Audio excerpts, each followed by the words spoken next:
In this video, I'm going to show you my well-tested recipes for 3 iconic soups that I think all home cooks need to know how to make. And first up is French onion. The key to this soup is high quality homemade beef stock, so that's where we're starting. But if you're not a homemade stock person, that's not a problem. In a second, I'm gonna show you a basically zero prep time shortcut that also works. Now to make the stock into a pressure cooker, I'm gonna add 3 boxes of store-bought beef stock, or about 2,700 grams in total. Then I'll add in 2 pounds of ground beef. Specifically, I'm using 90-10 because the extra fat in 80-20 just ends up sitting on top of the soup and making it greasy. And if you're wondering why only meat? Well, it's because meat contributes much more meat flavor than bones do, and it's not really more expensive. 90-10 ground beef in St. Louis is about $7 to $8 a pound, so I spent about $15 to make this stock. And considering that this makes about 8 portions of soup that would easily cost me $10 in a restaurant, that seems like a pretty good deal. In contrast, this tray of beef knuckles cost me almost $11, and this sheet tray of femur bones cost me $16. And both of these have significantly less meat on them to contribute beef flavor. I'm not saying you can't make good stock with them, but I am saying that the ratio of price to potential beef flavor is significantly less good than ground beef. Once the beef is crumbled in, the lid goes on and I'll pressure cook this with high pressure for 25 to 30 minutes. And as a reminder, in a second, I'm going to show you a quicker, lower effort way to approximate this result. Next, I'll grab a big bowl of 6 to 7 medium onions. I like yellow for this soup, but white or red onions would totally work fine if that's all you got. Then I'll take a half of one of these onions and cut it in half across the onion's equator, then turn it 90 degrees and slice it into pieces that are roughly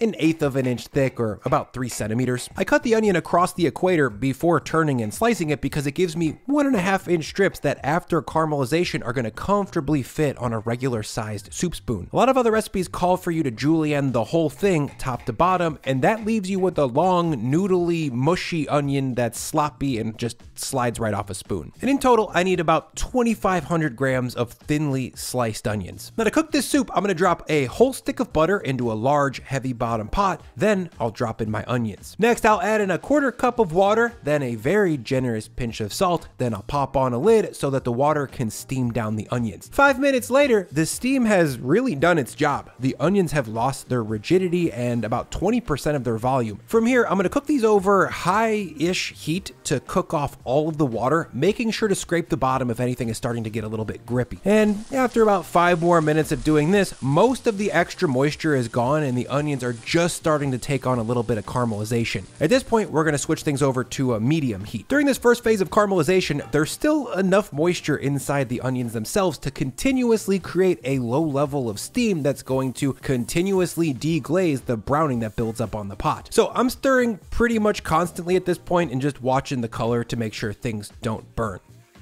Oh no! At this point, you also might want to keep an eye on your towel to make sure that doesn't catch on fire. That's important too. From this point, I'm going to stir and scrape the pot for about 30 more minutes. Yes, that's a shitload of time, but time and attention is really the only way to make proper caramelized onions for French onion soup. And yes, I've tried the pressure cooker technique where you use baking soda to raise the pH to get caramelized onions in like 20 minutes, and it doesn't really work. I mean, yes, it does make onions super dark brown in record time, but the results are super watery and not sweet at all. In my opinion, there just isn't a good way to shortcut this process. So I lean into the slowness of it and try to enjoy the hour of time I have to do the thing that I really love. Cook. Okay, at around the 30-minute mark, the moisture of the onions will have mostly cooked out, and from this point forward, we can no longer rely on that steam to deglaze the pot as it gets sticky with browned stuff. So every 3 minutes or so, I'm gonna come back with about a 1/4 cup of water, add it to the pot, and scrape up any of the brown stuff. At this point, to be safe, if you haven't caramelized a lot of onions before, it's also a pretty good idea to turn your heat down to medium-low just to make sure that they don't get away from you. Now, I'm gonna add in water 5 to 10 more times while scraping up the brown stuff and deglazing, and at some point in the future, after stirring, deglazing, and babysitting for close to an hour, these onions should be deeply caramelized. Please resist the urge to bail out and caramelize these less. When you cook them until they're dark brown, almost purple, you get all these extra layers of onion flavor that are really special, and you develop that deep, round sweetness that makes this soup so special. Next, I'll set those onions aside, then strain off the beef broth that we set up earlier. For me, beefy, hearty stock like this is just as important to the final outcome of this soup as the onions themselves. Now, if you don't want to spend this time or this money, take 3 boxes of store-bought beef stock, then add in 3 packets of powdered gelatin and 30 grams of better than bouillon beef base, then whisk, stir, or blend everything to combine. This stock isn't going to be as good as the one we just pressure cooked, obviously, but it's about 80% of the way there, and it still makes a great base for French onion. Also, if you don't have a pressure cooker, you can make the beef stock we made earlier in a slow cooker or in a pot on the stove. Just simmer it on low heat for about 90 minutes. Now the onions go back on heat, then I'll add in 2 grams of chopped fresh thyme and stir that in to fry it off for about a minute or so. If you don't have fresh, you can use a pinch of dried instead. That'll do. Then I'll add in a bunch of cranks of fresh black pepper to bring in a little bit of heat. Then I'll add in 10 grams of all-purpose flour and stir that in to make a very tiny little bit of roux. This isn't going to be enough roux to make this soup thick. It's just enough to give it about 5% more body. Okay, once I've cooked the flour for about 30 seconds and it's not lumpy anymore, I'm going to add in 150 grams of dry sherry. Dry sherry has this dried fruit caramelly type flavor that adds tons of depth to the soup and really enhances the caramelized onions sweetness. If you're looking for it, most grocery stores in the US will sell it near the wine and beer. If you don't have it, or if you're not going to buy it, I would say sub in a fruity white wine instead. Once the sherry's in, I need to cook out the alcohol flavor and reduce it until au sec, or until dry. Also, even though it's called dry sherry, it's still pretty sweet, so you need to watch the pot here to make sure that the caramelization isn't getting away from you and you're not burning things onto the pot. Okay, once the sherry's cooked off and reduced all the way, I'll add in 25 grams of wurch to bring some umami. Then I'll drop in all of my ground beef stock and then a very small pinch of an optional wild card ingredient, MSG. This stuff is kind of like salt in that it doesn't really have its own flavor. It just kind of turns up the saturation on all of the other flavors in the dish, and a little bit goes a very long way. I'm using maybe 1/4 teaspoon here. Next, I'll stir everything together, then bring the whole pot back up to a simmer and cook it for about 15 minutes to let the flavors meld together. Once cooked, the last step is going to be tasting for salt level. So far, the only salt in here came from when I added the pinch with the onions and whatever's in the wurch. It's a big shame when I see home cooks spend all this time to properly cook something only to miss the mark on salt at the very end. It can make a very, very big difference in the quality of your outcome. And also, probably use a little bit more than you think here. Now to serve this, I'm gonna fry 6 to 8 pieces of rustic bread in olive oil. I like standard issue, boring grocery store sourdough for this because it has a tight crumb which absorbs broth beautifully, and it's not too crusty, so it doesn't stand in the way of the luxurious silky onions or melty cheese. Once the bread is fried off, I'm gonna top each piece with some grated Gruyère, or Swiss if you can't find Gruyère. Then on top of that, I'll drop on some sliced provolone cheese to bring some gooey cheese pull. From here, I'll drop these cheese breads under my broiler and rip them hard until the cheese is bubbling and taking on little brown spots. Finally, I'm gonna snug up 2 of my cheesy toasts into some hot, properly seasoned onion broth. Then I'll top with a generous amount of fresh cracked black pepper. Oh, bro, look at this. That's just an exquisite, civilized bowl of soup. First of all, this soup is super beefy, which is not something that I think a lot of people think about when they think French onion soup, but the beefiness is it. It just ties the whole thing together. The onions also have this incredible depth because we cooked them properly. It's salty, it's sweet, it's creamy from the melty cheese. You get soggy bread. It's really good. Also, when you get a bite of that soggy bread, your mouth just floods with all the beefy, sweet broth that gets squeezed out of it, and it just makes your head swim. Like, it takes a 9 out of 10 experience to like a 15 out of 10. Instantly, you're just like, what the hell? Up next is chicken noodle soup. But first, I want to thank Trade Coffee for sponsoring this vid. High quality coffee is my favorite gift to give people around the holidays because it's something that people will actually use and enjoy. And Trade Coffee makes gifting coffee super easy. Trade's coffee experts have spent years building relationships with over 55 of the top coffee roasters from across the US, who, by the way, roast your coffee coffee to order. So when it shows up at your door, it's super fresh and flavorful. You guys, I can't emphasize enough how good Trade's coffee is. In fact, Trade sells coffee from my all-time favorite coffee shop / roaster in St. Louis, Blueprint Coffee. I know those guys personally a little bit, and they take their coffee super seriously. So it's no wonder they partner with Trade. So this year, if you want to gift someone a roasted to order coffee subscription, Trade has you covered. Right now, Trade is offering 25% off gift subscriptions over at drinktrade.com/Brian and 20% off gift sets, like this cozy mug and coffee set. Ooh, or this Alma tasting set that offers a bunch of different coffees from a single roaster. Again, head to drinktrade.com/Brian to get 25% off gift subscriptions and 20% off gift sets. Now,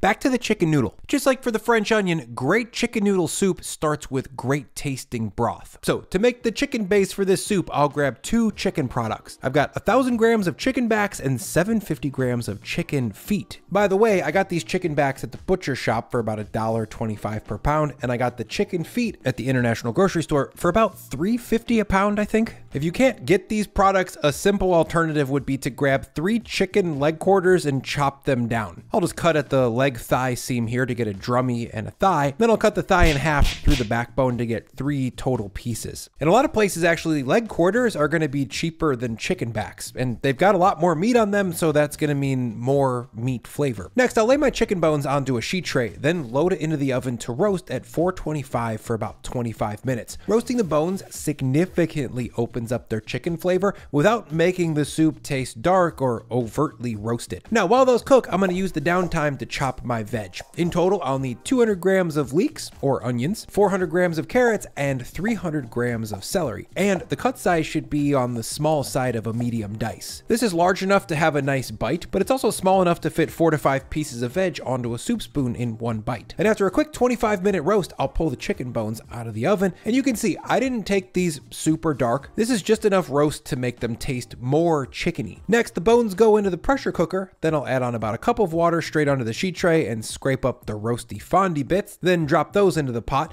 and then just like for the beef broth, I'll pour in 3 boxes of store-bought chicken stock. Now the lid goes on and I'll pressure cook this for 45 to 60 minutes. In the meantime, I'm going to take 4 boneless, skinless chicken thighs and season them on both sides with a generous pinch of salt. I'm using thighs for all of the normal reasons. They're fattier than breast, so they have more flavor. They are very hard to overcook, and they shred into spoon-sized pieces very nicely. Once seasoned up, I'm going to let them sit in the salt until it's time to cook, which is going to be about 30 minutes or so. When the pressure cooker has about 15 minutes left, I'm going to drop a large pot of water on the stove and bring it up to a simmer. Then I'll season the water with a strong grip of salt and then drop in 225 to about 300 grams of noodles. In my opinion, the best noodle for chicken noodle soup is a short, flat, wide egg noodle. I like these particularly because they have a nice sulfury egg flavor and a really satisfying bounce texturally. Okay, once these noodles are cooked until tender, I'll drain off the salty water, then move them over to a medium bowl and immediately hit them with a little bit of oil and toss so they don't get stuck together. But wait, why don't you cook the noodles in the broth? That seems way easier. Yes, you totally can, but I don't for 2 reasons. One, the noodles will 100% get overcooked because they're sitting in hot liquid indefinitely. And number 2, the noodles soak up most of the broth, and that leads to a bit more of a chicken noodle casserole type thing than a brothy, slurpy soup. This is a totally fine, delicious outcome, by the way, and a lot of people actually prefer it, and if that's your truth, go for it. But when you keep the noodles separated, you can put in as many noodles as you want, you can maintain their texture, and you keep them from absorbing all of your flavorful broth. Back at the stock, after 45 minutes of pressure cooking, I'll strain it off. From here, I need to use a ladle or some paper towels to take a little bit of the excessive chicken fat off the top of the stock. Some fat, good, but too much is gonna make things greasy. Once I've skimmed it, there should be little globules of fat here and there, but definitely not a half-inch thick slick. For the faster version of the stock, just like before, I'm going to combine 3 boxes of store-bought stock with 3 packets of powdered gelatin and 30 grams of better than bouillon chicken base. If you're wondering about the quality here, this broth is going to make a great soup that people will love eating, but you just gotta know that you're gonna be missing out on that top 15 to 20% of pure chicken flavor. Now to cook this soup, I'm gonna drop in a little bit of the chicken fat that I just pulled off the stock to cook my veggies. Then I'll add in my leeks, my carrots, my celery, then a nice big pinch of salt. And from here, I'll jump in and stir everything to combine and sweat the veggies for about 5 minutes. A lot of recipes skip this sweating step and have you dump the vegetables right into the broth and boil away. But sweating them like this infuses that chicken fat with their vegetal mirepoix flavor. Then when you get slurps of that fat, it's gonna make the soup taste more interesting. Also, this goes the other way. Cooking vegetables in fat makes the vegetables taste better than if you had just cooked them in water or stock. And after 5 minutes of sweating, the veggies are softening a little bit and things are smelling fragrant. So next, in goes all of my chicken foot stock. Then I'll bring the whole thing up to a low simmer. Okay, next, I'm gonna grab my salted chicken thighs and drop those in one at a time, and then lower the heat to low so that we can poach this chicken gently for 15 minutes. If you boil this soup really hard, you're not only gonna overcook the veggies, but you're also gonna make the thighs a little bit more ropey and dry. And after 15 to 17 minutes, I'm gonna pull one of these thighs out and check for doneness. At this point, the meat should shred apart without a ton of effort. This means that the internal fat and collagen have melted enough for things to be tendy. Next, I'll turn the heat off on the soup, then just shred up the thighs and then run my knife through the shredded meat once or twice. Chopping and shredding definitely gives you the optimal texture and size. Just chopping isn't quite right, and just shredding isn't quite right. Okay, once the chicken has the perfect texture like this, I'm gonna slide all of this meat into the soup and then gently stir it in so I don't over shred it. Yeah, man, that is structurally exactly what I want in a chicken soup. It's chunky, but not so rustic that it's gonna be frumpy and hard to eat. Of course, the last step is to taste the broth for salt.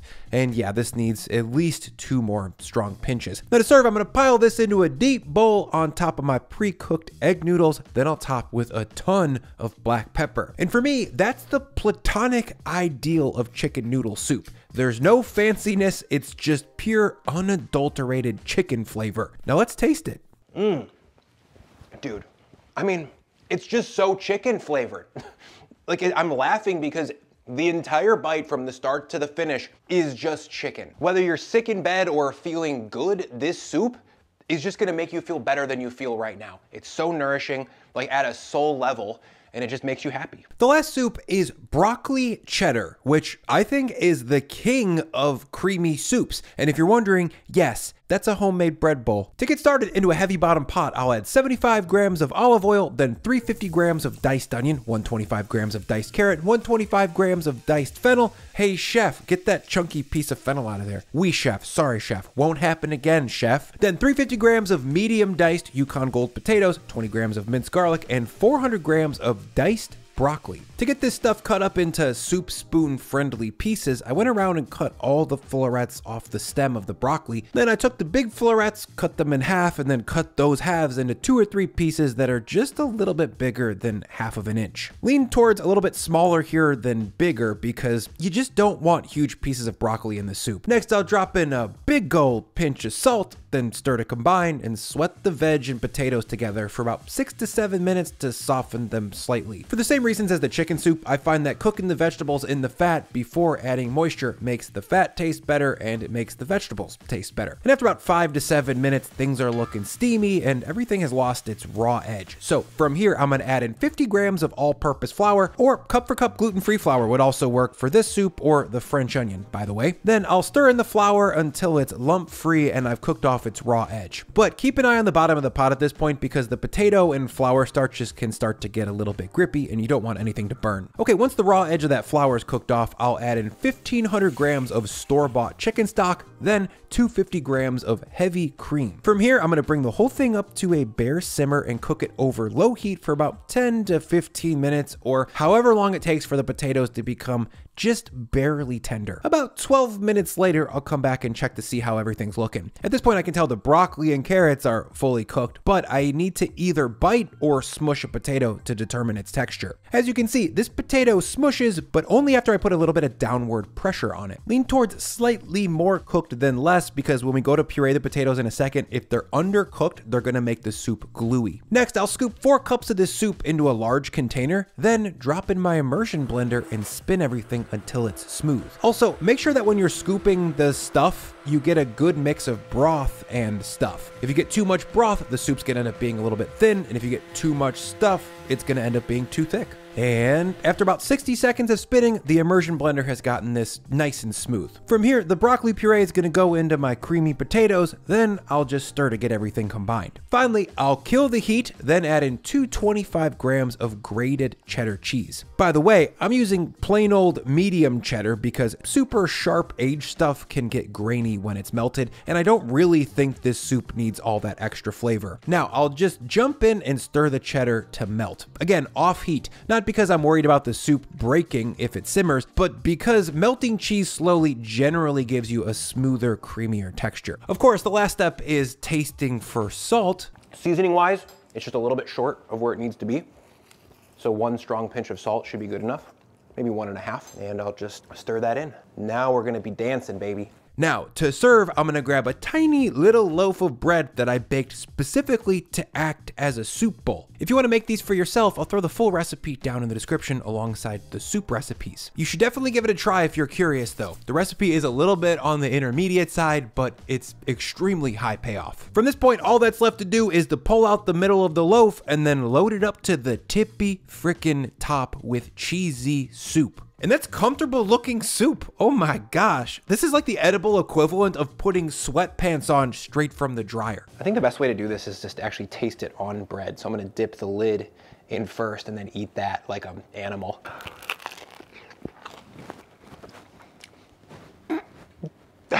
Dude, it's so good. The bowl is made of bread and the soup is made of cheese. You get it? I don't have to explain it. That works. Look at this. Oh my God.